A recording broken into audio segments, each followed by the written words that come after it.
Are you saying I wasn't talking loud enough? Yeah. Okay, well, it's filming now. So, you gotta say hi. Hi. So I got my dad an actual ball of yarn to, well, a thing of yarn to roll into a ball because this is all I have left on my third ball of yarn. So I'm almost halfway done with this blanket. Yay, it's pretty. It's almost 3 feet long. It's a little over 4 feet wide, but I was aiming for 4 feet, so it's good. Okay. And this is the pajama edition. Well, for me anyways. You got all dressed up. But I'm in sweatpants and stuff. She's been coming over and taking care of me. I had surgery on my foot. That's why I'm laid up and covered in all these beautiful blankets here. And she's been coming over and taking care of me quite nicely. Today she made cornbread from scratch. I did. I made cornbread and then soup out of a can. Yeah. It's less impressive. Yeah, well, the cornbread made the meal. It was very good. I try. So what do you want to talk about today? I have no idea. Oh, quick second. I now have a Facebook page. If you're watching this and you're not finding this on Facebook, it's called Shooting the Knit as well. It's the only page that's called that, so it shouldn't be that hard to find. What am I doing with my hair? I don't know. It's like a rat's nest on the back of your head. No. Oh, that made me dizzy. So, yeah, I also found out our video yesterday. Guess how many views we have on YouTube? 3. Nope. How many? You have to guess again. Oh, 20. No, not that much. 15. A little bit lower. 12? 11. 11? Yes, which is actually the most views I've ever gotten in one day for a video. Well, that's good. I hope all the 11 of those people take your list of movies and go out and watch them. Oh, I hope so. That'd be pretty cool. I have a question for you. I may or may not have an answer. Oh, yes, you do. Jennifer, when was the last time you went to live theater? Well, that's where we're going with this. Why not? Let's go there. The last time I went to go see a show would have to be about a month ago. And that show was? Drinking Habits. Yeah, Drinking Habits. My father and I are, I guess you could say we are a part of. Part of, Technically yeah. you are, you're on the board. Here in Tulare, where I live, there is a theater for actual live theater doing plays called Encore Theater, and I will post a link to their website down below so you can check it out, because there's actually shows coming up and stuff. I've been doing shows there since I was 7. When was big? No, I think you were 6. No, 7. I was 6 or 7, somewhere in there, and my dad dragged me and my brothers. We were excited, but we had never done anything in front of people before. They come and see me these days. Yes, my dad. How long have you been doing theater there? 15 years? Sweetheart, there? Yeah, my there, first play with them there. was in 1983. Can't do that math in my brain. Don't make noise. That distracts me. So it's been a while, more than 15 years. I've been doing it for almost 15 years. Yeah. It makes me sound old. Yeah, she's sitting here gumming her teeth and just yeah. Yeah. So it's actually a great theater. My dad dragged us to this because we'd been watching Dad do shows, and he was like, "Hey, great family experience." And it's become like, you know, some people have game night. Well, we do game night too. Yeah. But we do shows, and say my dad is in the show, but I'm not. I'm still there helping out. Like you were in a show, and I became the choreographer for it. Yes, you were. Or if I got in a show, my dad did not. My dad's there hanging lights. We're all building sets. My brothers come down and help. My mom comes down and helps all the time. So our whole family is involved. I don't think there's anybody at the theater who doesn't know about our family. But yeah, it's a great theater. It's a wonderful environment. And it's the best kept secret in Tulare. Yes, it is. That's what it's been. That's kind of a sad thing to say. But the thing I wanted to ask or talk about today is, how do you get people to remember the theater is an option? I mean, okay, I would, sometimes I used to substitute teach at the high school where my daughter went. And I knew we were to have a show that was going to open this weekend. Yeah. And I would ask the kids, "Hey, what are you guys doing this weekend for fun?" "Oh, movies. There's races at the fairgrounds. chirping bird in Jennifer's I phone. I think that was Twitter. Anyway, and none of them would ever say, oh, I'm going to go to the theater. So I would ask them, I said, well, what about the theater? I said, well, we said movies. I said, not movie theater. I said theater, live theater. And they go, well, where do you do that? In this town, we have a theater. Actually, a lot of the towns around here do. Lindsay has a very active community I'm actually theater. going to post links to all of the theaters in our area. So there's Tulare, there's Visalia, Lindsay, Porterville, Hanford. Hanford's got one. That's just in the immediate area. Yeah. And some of these theaters are extremely active and doing lots of stuff. So I'll post links to their websites or their Facebook pages down at the bottom so you can check those out. But anyway, these kids had no clue what we were doing. They go, oh, theater, that's just, guys running around with swords and doing Shakespeare and stuff. That's not my thing. It's guys with swords. Why wouldn't you want to go see that? They'll pay extra money to go see it in 3D. By the way, at our theater, we've been in 3D and high def since 1979. That's when the theater opened. But people forget that theater is an option for entertainment. They think of it as something they have to do. You have to support it in the community. There's nothing I like better than when we get somebody in the show that we don't usually get. Like a new person. Like a new person.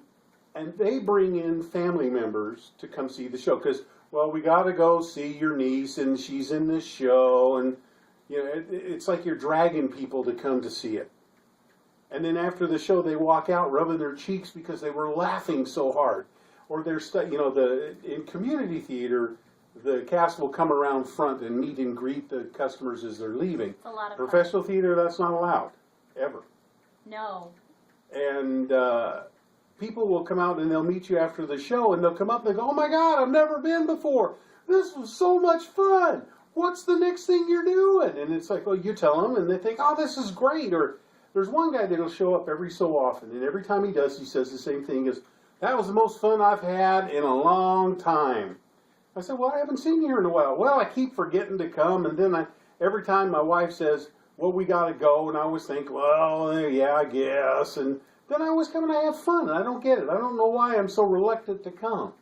I don't know. I think getting the word out is the big thing because for the movies, you have movie trailers that are constantly playing, like on the TV, on the radio. Well, they spent $100 million to make the movie. They're going to spend $5 to $10 million advertising it. But what I'm saying is that it's always in your face. So Yeah. whenever you're like, oh, what should I do? Those are the things that pop into your brain. Yeah, that's true. So I think that's the problem with the community theater is we lack the funding for that kind of advertising. Like we do, you can get on our mailing list or any of the other mailing lists. We're on every mailing list for like all the community theaters. We are, aren't we? Well, yeah, they want me to show up. Well, yeah.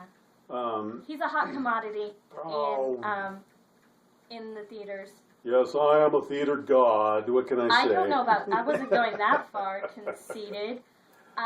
Yes, but because whenever a member of my family shows up, if we're there to audition and we get a part, whether it's a big part or a little part, we are a part of the entire production. We're like, oh, set building? Okay, what time do you want me there? I'll show up half an hour early. Oh, painting day? Yeah, I'll bring some extra clothes for other people. I'll bring my fill in the blank with a friend's name. And then she shows up with snacks to help everybody enjoy themselves. But we are there from audition date all the way through till strike. And strike is what happens normally either right after the show run is over or the very next day when you take the whole set apart and so we can start over with a fresh slate for the next show. Well, now, at the Encore Theater, we do 5 main productions every year. With how many shows would you say is in a production? Oh, God, well, the standard run for us right now is 9. 9 performances for each show. Which is normally about 3 weekends. Yeah. But we've just kind of made a change to that. Next year we're going to be doing additional performances whenever we do a big musical. Oh, excellent. Well, it's just musicals are getting so expensive we have to run them a little longer to try to make a little bit more money back on them. We are a non-profit theater and actually I think all of the theaters besides There are no professional theaters in our area. So there you go. All of the theaters in our area, and also forgot COS. I'll post a link for their stuff. You can check out their theater stuff They do too. wonderful stuff. It's fantastic. He's been in a few. I've seen a lot of them, but I'll post their link too. But yeah, these are all nonprofit. So we're not doing this. We don't get paid to do this. We do this strictly because it's fun, and the phone is ringing. You keep talking about theater. Okay, I'll keep talking about theater. Well, you might ask yourselves at this point, sounds like a lot of work, and yes it is. Sounds like a lot of time invested, yes it is. Why would they do this insane thing to be involved in this theater? It's because it's a tremendous amount of fun. I mean, okay, even when I'm not in a show, if I'm backstage or I'm hanging lights or working on building sets, we'll take sets for instance. I've gotten to build palaces and castles. I've gotten to build a forest more than once. You coordinate with people that are going to be doing the painting. You coordinate with the guy who's going to be doing the lighting so that you can create really sinister shadows in a spooky, environment sometimes. I mean, it all comes together at the end into this creativity. Our theater is what's referred to as a black box theater. It's not like a big, huge, raked audience with seats like this. It's actually a cabaret. You come sit around tables, and we've got popcorn and nachos and things. Eating my servant turn, watching a terrific show. It's a quote from one of my other favorite movies, Connie and Carla. Yeah, and you'll list a link for that, won't you? Yes, I will. Anyway, but I get to build and create and invent all this neat stuff, and somebody else is picking up the tab for the wood and screws. It's fun. This last year, I directed a show called Clue the Musical. And I was the stage manager. Yes, she was, and a tremendous help. But picture this, the board game Clue. That's what it is. And we took that and put it on the stage. It's got songs and dances and all this great stuff, but it starts off just like the game. We had 3 audience members come up on stage, and they drew the cards. And they were actual audience members. These weren't like, what are they called? Plants. Plants. Yeah, they weren't plants. These were somebody, I would go through the audience as they were coming in and packing the place out, and we did pack the place. You're from Sacramento? Cool, you're going to go up today. Yeah, you'd say, hey, would you like to help us with the show? I need you to go up when Mr. Body, now in the game, Mr. Body's already dead. But in our show, we had Mr. Body, and he would come out and invite the 3 people I chose before the show to come up, and they would draw the cards. The cards, then unseen by anybody in the audience, went into the envelope, just like in the game, and we set them on an easel on the side of the stage, and it stayed there for the rest of the show. And it stayed lit, so you could look over and go, yep, still there, nobody's touching it. Nobody tampered with it, nobody touched it. We then performed the show based on what that solution was, and the audience was invited to play the game and figure it out. That means every night there were 216 different ways the show could end. Every night it was different. Yep, every night. And I was the only one who knew the solution.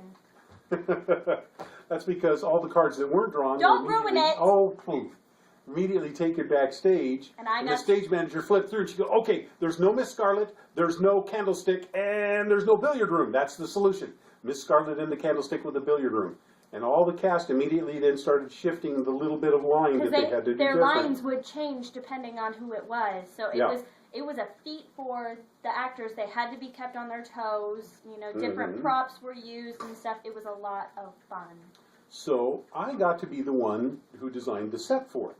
That means I created how we were going to do the show. Now, in the script that came, there were suggestions for different settings, and what I did was I went with the one where they used actual pillars. It's a 4-sided cube, 3 by 3 by 7 feet tall on wheels.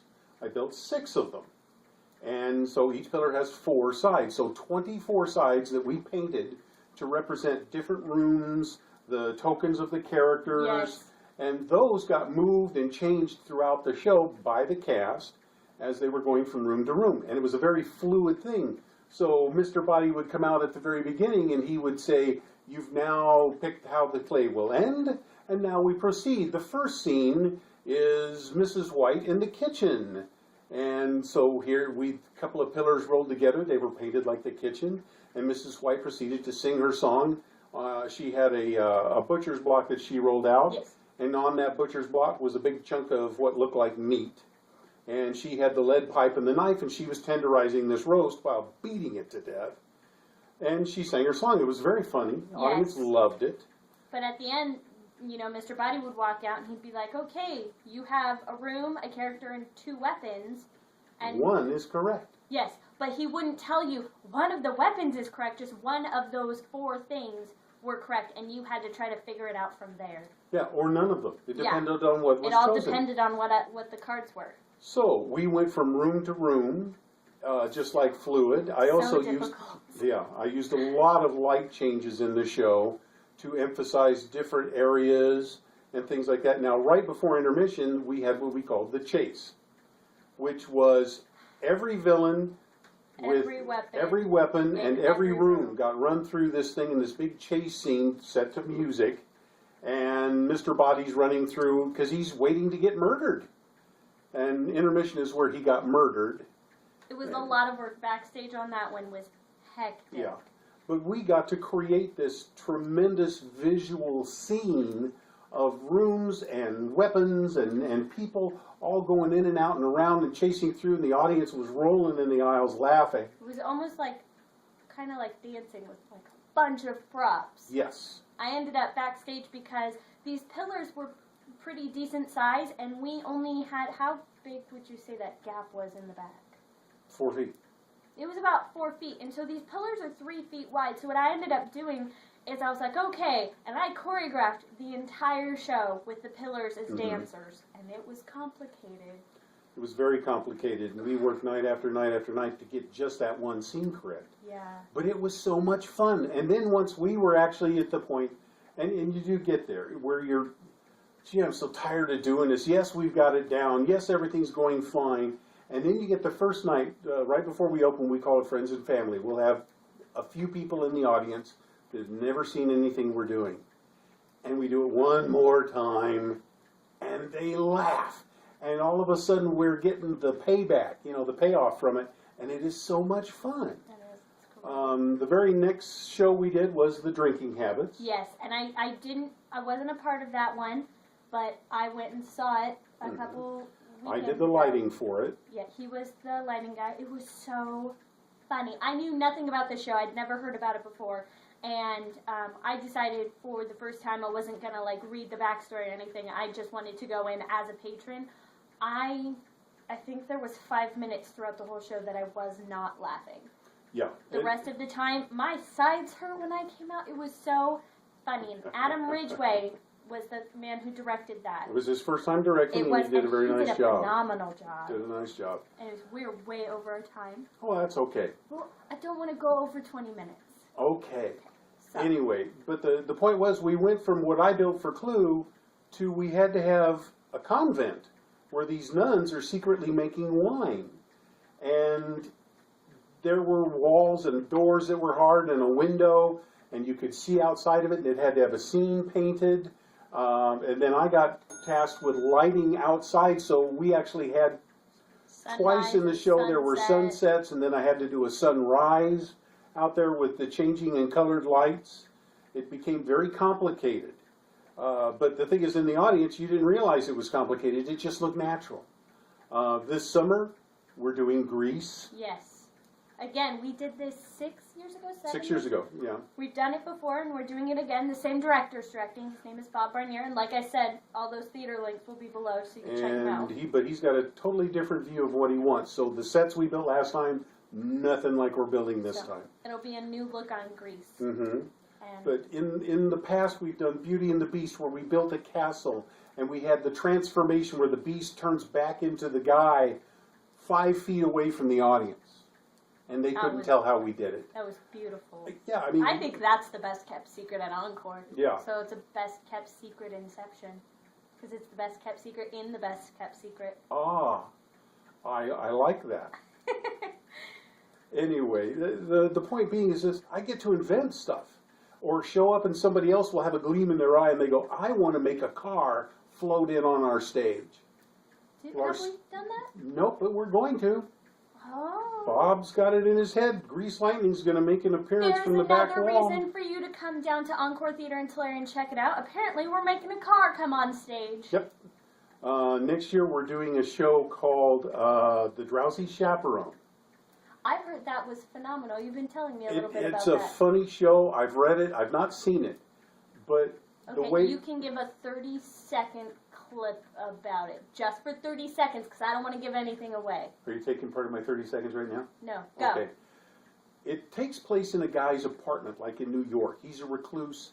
He loves musical theater. And when he has a bad day, nothing makes him happier than getting out one of the records that he has that's a recording of a cast from a Broadway show. And so he's talking to the audience, and he goes, this is one of my favorites. It's a show called The Drowsy Chaperone. It's a big wedding, and it's got all this stuff in it. And he puts on the record. He goes, just listen to the music. And he hits the overture. And as the music starts to play, all of the actors from the cast burst out on stage. It's his imagination coming to life, and you get to relive all of the scenes in the show right there in his apartment. So you've got dancers pouring out of the refrigerator, bookshelves that open, and I think there's an airplane that's supposed to slide through at one time. So, yeah. I mean, it's this huge, hilarious, silly show with great fun songs, but it all takes place. So we're going to have to build this Apartment. an apartment that's going to fold, spindle, mutilate, and turn into whatever scene is supposed to be in this huge, lavish 40s musical. It's going to be fun. Did I make 30 seconds? Yes, you did. You made 27. No, you're right. I mean, we've done other things. Heck, when we did Paint Your Wagon, I saw that. You were in that. I was in that. The show starts He had a beard. with a really lousy beard. Sorry, you can't grow facial hair. The front of the stage was one big panorama of the Sierra Nevadas. And the miners were having their funeral down there in the front, in which they dig a grave, and oh look, there's gold in the grave, so we've just discovered gold. Just kidding, you're not getting buried here. Yeah. And at that point, all of the Sierra Nevada mural folded, spun around, stuck back, and you were on Main Street in this town. I think that's the set we nicknamed Bob Barnier's Magical Revolving Set. Yes. Because it was the first time we did an entire set on all casters, which is another word for wheel. Yeah, no, it was a huge set. And so you had all these buildings that were there now, and you could walk up and down the street, you could go in and out of the buildings, and then the buildings all turned around and opened up, and you were inside. They all made it together, so it was the inside of the saloon. Yeah, I remember that. That was beautifully done and fantastic. Big, huge dance numbers like that, then all that folded up, and then things shoved out, and here was the cabin that he lived in. Then back to Main Street, then back to the Sierra Nevadas. It's like the theater's version of a pop-up book. Yeah. Yeah, that's a very good way of looking at it. I mean, it's so much fun to create these things, and while we're getting to build things and create things, you've got ladies in the back with sewing machines just going nuts, going, I get to make tutus. Oh, really? Well, I'm making a suit of armor. And over here, you've got a guy that's making a thing that's supposed to fit two guys that looks like a donkey. Yeah, I mean, we've had people make dresses from scratch. If you're watching this and you're like, oh, I have a lot of old clothes that I'm never going to wear again, but they're period clothes. Like from the 40s, the 30s, the 50s, the 60s, the 70s. all grandma's old stuff that no one would ever be seen in. That you Like wanted, that. Yeah. I know all of the theaters, not just Encore. We will all take donations. Because we're nonprofit, we can't afford to go out and buy all this stuff. And it doesn't just stop at clothes. If you've got, this really cool chandelier that I am never ever going to use, or I've got this great coffee table, and you're never going to use it again, but you know it looks period. A black dial phone. Every house had one. Everybody thinks, oh, those things are junk. You can't find them anymore. But when we're doing a show that's set in the 60s or 70s, we got to have one. We can't find them.